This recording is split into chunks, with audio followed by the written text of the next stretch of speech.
सभी छात्रों को मेरा नमस्कार। आज की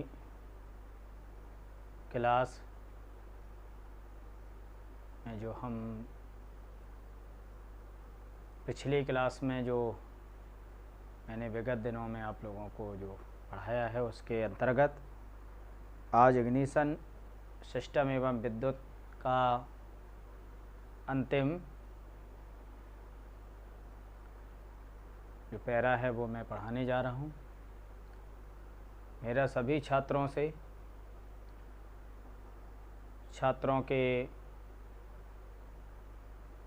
अभिभावकों से यही कहना है कि ये वैश्विक महामारी के कारण जो पूरा समाज, पूरा विश्व, संपूर्ण मानव जाति पर जो विपदा आई है उसके बचाव के लिए जो सुझाव हमारी भारत सरकार ने दिए हैं उनका कड़ाई से पालन करें। किसी भी तरीके से अपने आप को जोखिम में ना डालें, अपने आप को सुरक्षित रखें। बराबर ये हम लोगों के द्वारा आप लोगों को बताया जा रहा है। हमारे विद्यालय SRP इंटर कॉलेज कोंच के समस्त विद्वान साथियों के द्वारा आपको ये बताया जा रहा है कि कोविड-19 से बचाव के जो उपाय हैं उनके लिए आप लोग पूर्ण रूप से तत्पर रहें और अपने आप को सुरक्षित रखें। इसी के कारण हमारी उत्तर प्रदेश सरकार ने, माध्यमिक शिक्षा बोर्ड ने, यूपी बोर्ड ने जो कोर्स था, मैंने आप लोगों को पिछले वीडियो में बताया था कि उस कोर्स को 30% कम किया है। तो उस 30% की जो कमी हुई है उसमें अपना जो चैप्टर चल रहा है इग्निशन सिस्टम एवं विद्युत, ये काफ़ी बड़ा और प्रमुख चैप्टर हुआ करता है, क्योंकि पूरा इग्निशन सिस्टम, इग्निशन माने फ्यूल को जलाने की जो प्रणाली है वो होता है कि हमें फ्यूल जो ऑयल है इंजन में शक्ति के लिए जो हम फ्यूल जलाते हैं उसको कैसे जलाना है। तो इसके पूरे चरण होते हैं, कई भाग होते हैं, ये मैंने भागों को बताया है। तो 70% कोर्स की कमी के बाद इसमें 30% कटौती के बाद जो 70% बचा है उसमें इन्होंने इसके भाग, इसके रख रखाव और थोड़ा बहुत डीपली के दिया गया है। तो इसमें मैंने आपको सभी भाग बता दिए हैं। आज मैं आपको इग्निशन सिस्टम में जो इग्निशन सिस्टम में अभी मैंने पिछले वीडियो में स्पार्क प्लग के बारे में आपको बताया था, स्पार्क प्लग, डिस्ट्रीब्यूटर, रोटो रोटर, इसके बारे में बताया था। आज आप ये सब जो होता है फायरिंग, इसमें स्पार्क प्लग जो मल्टी सिलेंडर इंजन होते हैं, एक से अधिक सिलेंडर इंजन होते हैं, उसमें एक फायरिंग क्रम होता है।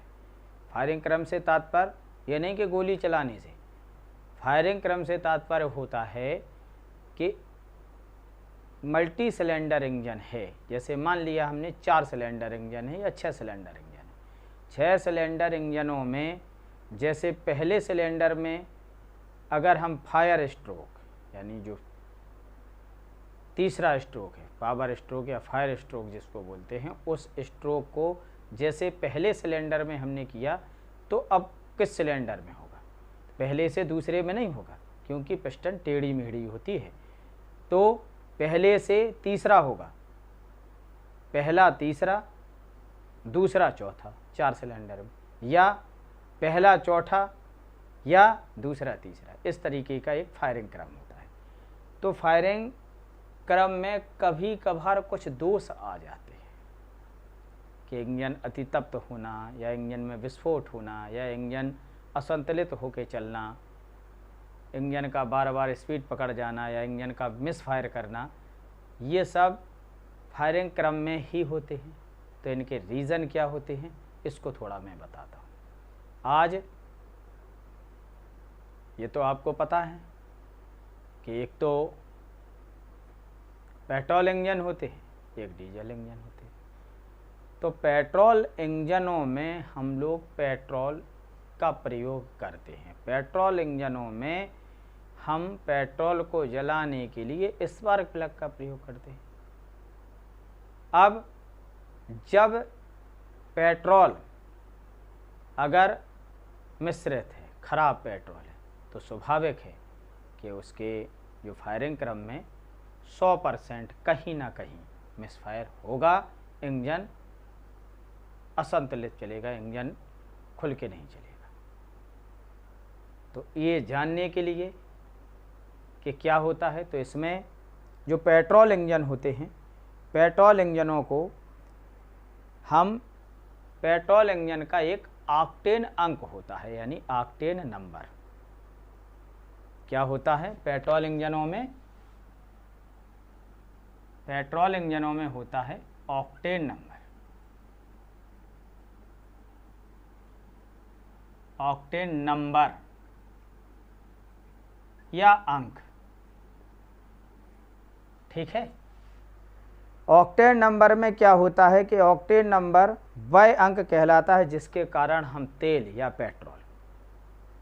पेट्रोल की रेटिंग को करते हैं, वो ऑक्टेन नंबर कहलाता है। ऑक्टेन नंबर में आइसो ऑक्टेन, ये रासायनिक नाम है, आइसो ऑक्टेन और एन हेप्टॉन, आइसो ऑक्टेन एन हेप्टॉन का आयतन के हिसाब से निर्धारण किया जाता है। ये जो निर्धारण होता है ये ऑक्टेन अंक स्पार्क इग्निशन इंजन में, ऑक्टेन अंक यानी octane number spark ignition engine में डेटोनेशन रोकने का काम करता है। मैंने डेटोनेशन के बारे में आपको बताया। डेटोनेशन एकदम झटके के साथ इंजन चलना या इंजन का असंतुलित होकर चलना, ये डेटोनेशन होता है। तो डेटोनेशन को ये रोकता है। क्या क्या रोकता है? आइसो ऑक्टेन और एन हेप्टॉन का जो आयतन होता है वो डेटोनेशन को रोकता है। डेटोनेशन को रोकने में भारत में शीशे व बिना शीशे का पेट्रोल ऑक्टेन, जो भारत में शीशा और बिना शीशे का पेट्रोल जो होता है उसमें जो ऑक्टेन नंबर होगा वो 87 होता है। ऑक्टेन नंबर 87 होता है अपने भारत में।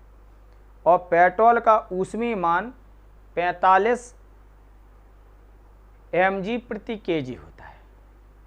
क्या होता है कि ऊष्मीय मान 45 mg प्रति kg और विशिष्ट ऊष्मा इसकी जो रहेगी वो विशिष्ट ऊष्मा रहेगी 2.1 kg प्रति 2. kg कैपिटल के और जे 2. kg प्रति kg डिग्री सेल्सियस होता है। तो ये हो गया क्या? Octane number. ऑक्टेन नंबर हमेशा पेट्रोल के लिए प्रयोग होता है। और दूसरा सीटेन नंबर।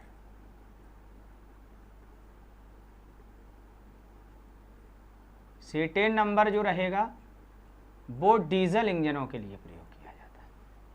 डीजल इंजनों में सीटेन का थोड़ा समझ लें, या डीजल इंजन की रेटिंग के लिए होता है, जैसा मैं आपको बता रहा हूं। और सीटेन अंक में सीटेन तेल G6H34 यानी G6 यानी G6 और H36, इसको जो सीटेन तेल होता है, और अल्फा मिथाइल एफ्थलेन को मिश्रित किया जाता है। जो सीटेन नंबर होता है मिश्रित किया जाता है। और इन दोनों का जो प्रतिशत जो होता है किस किस का? सीटेन तेल और अल्फा मिथाइल हेफ्थेलिन का एक निश्चित मिश्रण किया जाता है। तो इस मिश्रण से क्या होता है कि एक प्रतिशत निर्धारण या इंजन के अंदर लैगिंग को कंट्रोल करता है। लैगिंग जो होती है, लैगिंग यानी शटडाउन कंट्रोल करता है। डीजल का सीटेन अंक भारत में उच्च गति के लिए, यानी जो गति होती है उसमें उच्च गति के लिए भारत में डीजल का जो सीटेन नंबर है वो 48 निर्धारित किया गया है, 48 निर्धारित किया गया है और 48 में इसका जो ऊष्मीय मान होता है वो 50 mg प्रति kg होता है और विशिष्ट ऊष्मा जो रहेगी 19 kJ प्रति kg डिग्री सेंटीग्रेड होती है। ये ऑक्टेन और सीटेन नंबर हो गए। अब आते हैं कि ये पूरी इग्निशन प्रणाली है, तो अब मुख्यतः जो कोर्स में कटौती करके जो मुख्य दिया गया है, इसमें दिया गया है कि इग्निशन प्रणाली में जो संभव दोष हैं उनके कारण क्या हो सकते हैं, उनके उपचार क्या है। इग्निशन प्रणाली में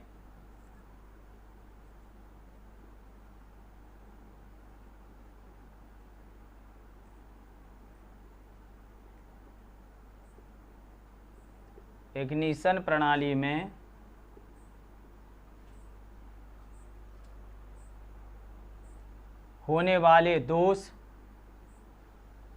प्रणाली में होने वाले दोष एवं इग्निशन प्रणाली में दोष क्या आते हैं और इनका उपचार क्या है।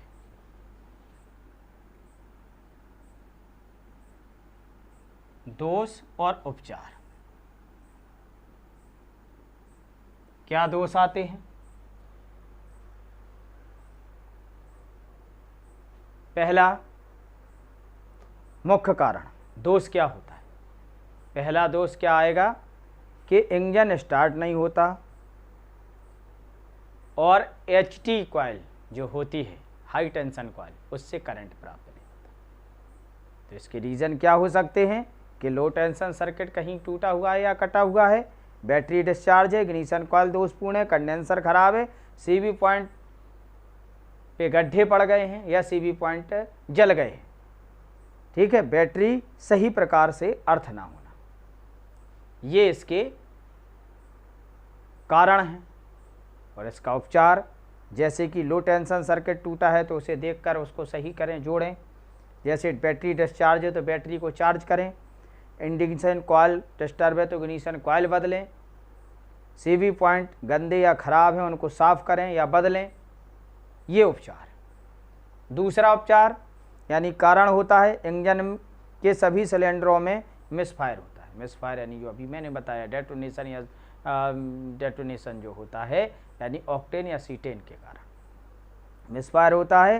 तो LT सर्किट के तार ढीले हैं, डिस्ट्रीब्यूटर कैप सेंटर लीड लगने के कारण जो होता है सेंट्रल स्थान पर कॉइल पर कहीं जंग लग गया है, तो इनमें तारों को ठीक प्रकार से कसें और कॉइल को बदलें।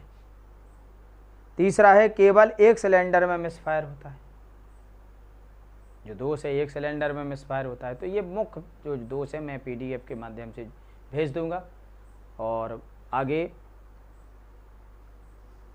विभिन्न प्रकार के वाहनों में ये दोष हो गए हैं। एक चौथा दोष है इंजन गर्म होता है, ये अधिक गर्म होता है, अति तप्त होता है।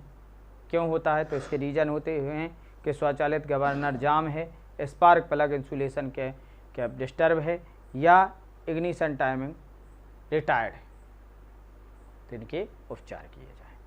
अब आता है विभिन्न प्रकार के वाहनों में प्रमुख स्पार्क प्लग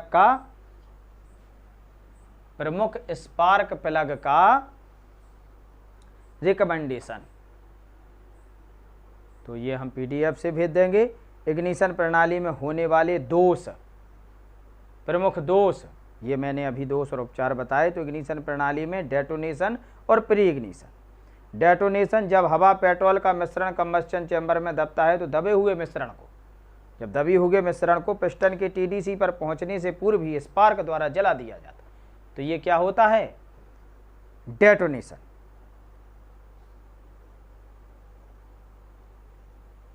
और जैसे डेटोनेशन में मैंने बताया कि शुरू कर दिया जाता है पिस्टन TDC पर पहुंचने के लगभग, पिस्टन TDC पर पहुंचने के लगभग मान लीजिए आधा मिश्रण जल जाता है। जब क्या होता है, डेटोनेशन, तथा इस प्रकार पूरा मिश्रण धीरे धीरे जलता है, जबकि अपन को मिश्रण एक साथ जलाना है, एक साथ एक झटके के साथ जलाना है। इस प्रकार गैस भी धीरे धीरे फैलती है, जिससे पिस्टन को, जो पिस्टन पर दबाव पड़ता है वो एकदम से नहीं पड़ पाता है और बिना झटके से पिस्टन टीडीसी से बीडीसी की ओर चली जाती है।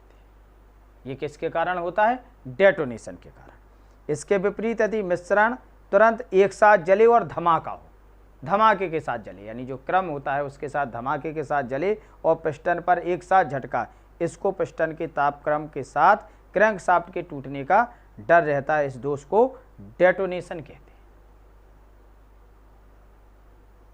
डेटोनेशन में निम्न कारण हो सकते हैं। मिश्रण में हवा की मात्रा पेट्रोल में अधिक है या पेट्रोल की मात्रा अधिक है। मिश्रण में पेट्रोल का खराब होना, जो मैंने अभी बताया था आपको। इंजन ठंडा करके सावधानपूर्ण दोषपूर्ण होना। इंजन में इग्निशन टाइमिंग दोषपूर्ण होना, या स्पार्क प्लग का गैप कम होना, स्पार्क प्लग के गैसकेट लीक होना, ये प्रमुख डेटोनेशन के कारण होते हैं। और प्री इग्निशन, प्री इग्निशन जो होता है, प्री इग्निशन के अंतर्गत मिश्रण जो होता है वो क्या होता है, प्री इग्निशन, यानी इग्निशन के पहले ही फ्यूल का जल जाना, तो ये प्री इग्निशन होता है। इसका पिस्टन पे बुरा असर पड़ता है, क्योंकि जब पिस्टन नीचे होती है तभी जलने लगता है फ्यूल, तो इससे जो इंजन होता है वो असंतुलित चलता है, इंजन की स्पीड पे फर्क पड़ता है, इंजन के लोड पे फर्क पड़ता है। तो ये मुख्य इस दोष का क्या होता है कि पिस्टन जब जाम होने लगता है, तो इसका कारण मुख्य क्या हो सकता है कि इसका कारण कि स्पार्क प्लग में कार्बन है, स्पार्क प्लग में कार्बन है, या स्पार्क प्लग डिस्टर्ब है, या स्पार्क प्लग कहीं शॉर्ट है। तो ये मुख्य कारण होते हैं प्री इग्निशन के। तो प्री इग्निशन को समझ में आया कि प्री इग्निशन को ख़त्म करने के लिए हम स्पार्क प्लग को साफ़ करेंगे खोल के। अगर स्पार्क प्लग दोषपूर्ण है तो स्पार्क प्लग बदलेंगे, या स्पार्क प्लग के जो वाशर होता है, कॉपर वाशर है, वो लीक है कहीं से, या पैकिंग लीक है, तो इसके कारण प्री इग्निशन होता है। तो ये सब दोषों को हम दूर करेंगे। या पिस्टन पे, जब पिस्टन अधिक चलती रहती है तो पिस्टन हेड पे कार्बन आ जाता है, तो उस कार्बन को साफ़ किया जा सकता है, इससे भी प्री इग्निशन होता है। तो पिस्टन के कार्बन को साफ़ करें। बाल्ब का जला होना, बाल्ब जब जल जाएं तब भी ये होता है। दोषपूर्ण स्पार्क प्लग, जो मैंने अभी बताया है। कूलिंग प्रणाली का दोषपूर्ण होना, यानी कि जब कूलिंग सिस्टम डिस्टर्ब हो जाता है तो कार्बन अधिक बनने लगता है, जिससे प्री इग्निशन होने लगता है। तो ये इग्निशन प्रणाली आज यहीं पर ख़त्म होती है। हम इसका PDF सभी छात्रों को अपने ऑनलाइन